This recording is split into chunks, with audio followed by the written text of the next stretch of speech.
हरतालिका तीज व्रत में महिलाएं मां गौरी और शिव जी की पूजा करती हैं। साथ ही सौभाग्यवती होने का आशीर्वाद मांगती हैं। विवाहित महिलाओं के लिए ये व्रत बेहद ही महत्वपूर्ण माना जाता है। इस दिन पूजा के दौरान व्रत कथा सुनने से ही पूजा का पूर्ण फल प्राप्त होता है। तो चलिए जानते हैं हरतालिका तीज व्रत कथा के बारे में।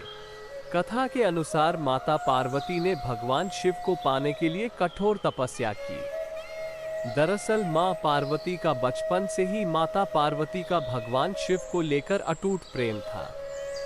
माता पार्वती अपने कई जन्मों से भगवान शिव को पति के रूप में पाना चाहती थी। इसके लिए उन्होंने हिमालय पर्वत के गंगा तट पर बचपन से ही कठोर तपस्या शुरू की। माता पार्वती ने इस तप में अन्न और जल का त्याग कर दिया था। खाने में वे मात्र सूखे पत्ते चबाया करती थी। माता पार्वती की ऐसी हालत को देखकर उनके माता पिता बहुत दुखी हो गए थे। एक दिन देवऋषि नारद भगवान विष्णु की तरफ से पार्वती जी के विवाह के लिए प्रस्ताव लेकर उनके पिता के पास गए। माता पार्वती के माता और पिता को उनके इस प्रस्ताव से बहुत खुशी हुई। इसके बाद उन्होंने इस प्रस्ताव के बारे में मां पार्वती को बताया।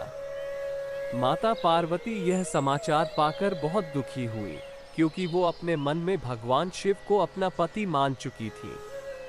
माता पार्वती ने ये शादी का प्रस्ताव ठुकरा दिया।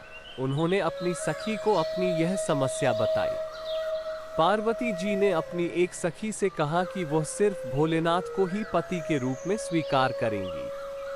सखी की सलाह पर पार्वती जी ने घने वन में एक गुफा में भगवान शिव की आराधना की।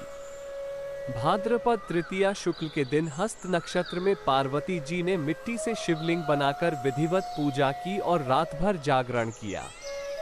पार्वती जी के तप से खुश होकर भगवान शिव ने माता पार्वती को पत्नी के रूप में स्वीकार कर लिया।